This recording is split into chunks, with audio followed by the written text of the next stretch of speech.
Look, latest on local news. In the news, we'll begin with some drug arrests. Sheriff Chuck Mosley and Interim Chiefs of Police Alex Reddish and Perry Morgan want to announce that in January 2021, investigators received information that a drug resupply network was being operated between Bacon County and Wayne County, involving multiple persons traveling between and operating in both jurisdictions. On March 17th, a search warrant was executed in Alma, Georgia by Alma PD, Bacon County Narcotics Unit, Georgia State Patrol, and Jesup Wayne TNT at 405 East 9th Street. Upon the execution of the search warrant, investigators found approximately 11 ounces of suspected cocaine, 6 ounces of suspected methamphetamine, 4 ounces of crack cocaine, over 471 tablets of suspected ecstasy, 9mm handgun, and $2,502 in U.S. currency. Patrick Newsom of Bacon County was arrested on multiple charges. On March 18th, a search warrant was executed in Wayne County by Jesup Wayne TNT, Wayne County Sheriff's Response Team, and Bacon County Narcotics Unit. Upon the execution of the search warrant, investigators found a quantity of suspected heroin, fentanyl, and 9mm handgun, and $4,604 in U.S. currency. Jesse Pillette of Wayne County was arrested on multiple charges. They say this investigation comes as a result of local narcotics investigators coming together from our surrounding counties to share information about persons selling narcotics in multiple jurisdictions and being in business together. These targets, as well as others, are crossing jurisdictional boundaries to buy, sell, and resupply one another with illegal narcotics.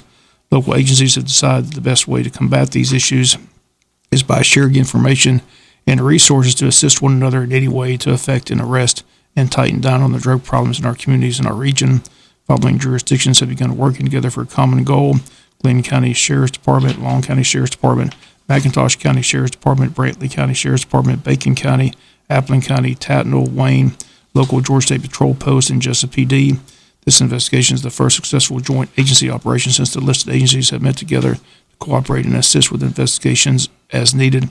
Sheriff Chuck Mosley and Interim Chiefs Alex Reddish and Perry Morgan encourage anyone with information pertaining to this case or any illegal drug or criminal activity to contact the Sheriff's Office at 427-5970 or the Jesup PD at 427-1300. Also on March 17th, the Bacon County Sheriff's Office Narcotic Unit executed a search warrant at an address on East 9th Street in Alma, Georgia, recovered approximately 11 ounces of suspected powder cocaine, approximately 6 ounces of suspected methamphetamine, approximately 471 pills, approximately 4 ounces of suspected crack cocaine, $2,402 in cash, and a handgun. The investigation was multi-jurisdictional investigation involving Wayne County Sheriff's Department and Jesup Police Department. As a result of the operation, Patrick Lee Newsom was arrested. Sheriff Batten wants to thank the Bacon County Sheriff's Office Narcotics Investigators, Jesup Wayne Tactical Narcotics Team, investigators Wayne County Sheriff Chuck Mosley, Jesup Police Department, Alma Bacon Crime Suppression Unit, Alma Police Department, Bacon County Fire and EMS, and the Bacon County Board of Commissioners for their support. They state this was a very successful operation due to the hard work of our drug investigators working in unison with our neighbors from Wayne County. We'll be back with more news after this word from our sponsor, other commercial messages, so please stay tuned. Wayne County Board of Education set to meet tomorrow night at 6 p.m. for their monthly board meeting. On the agenda is a Board Member Appreciation Week, and board members will receive recognition as March 15th to 19th is GSBA Board Appreciation Week.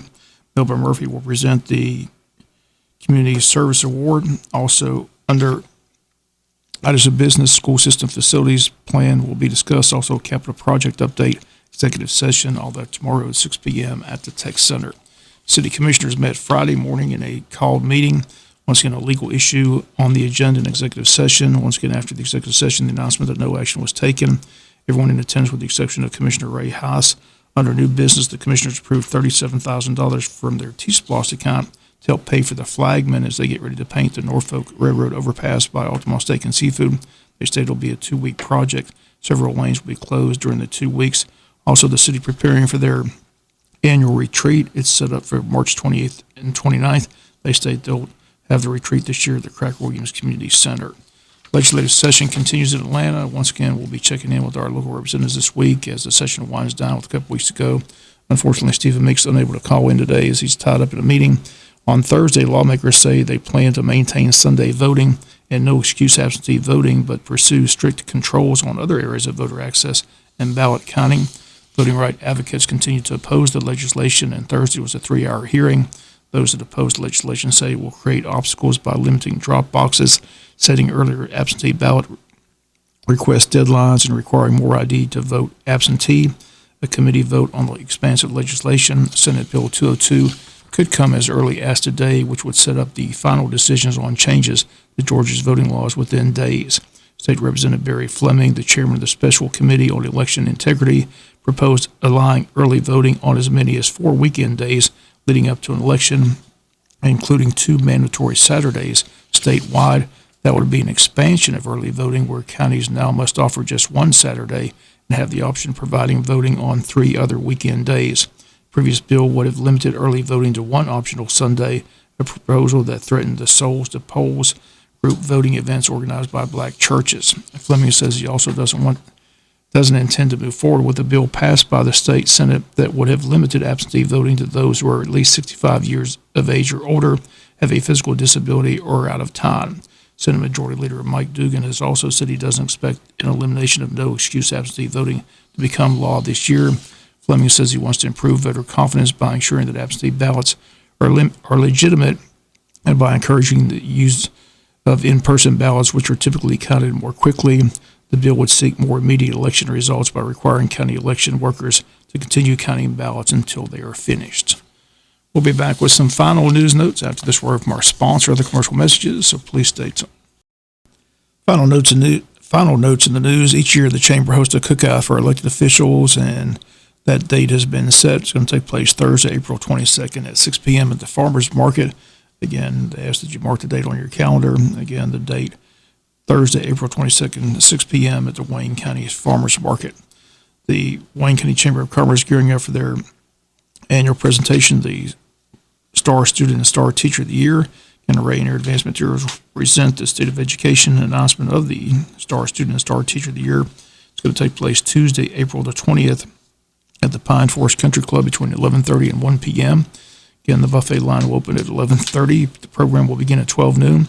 Guest speakers on the program will be Sherry Bowen, Principal and Director of Solid Rock Christian Academy, Dr. Sean Kelly, Superintendent, Dr. Lonnie Roberts, President of Coastal Pines Technical College. And reservations are being taken now, a $25 early bird member rate now through 12 p.m. Wednesday, April 14th, $35 for non-members, members and walk-ins after Wednesday, April 14th. Again, the number to call the Chamber, 427-2028.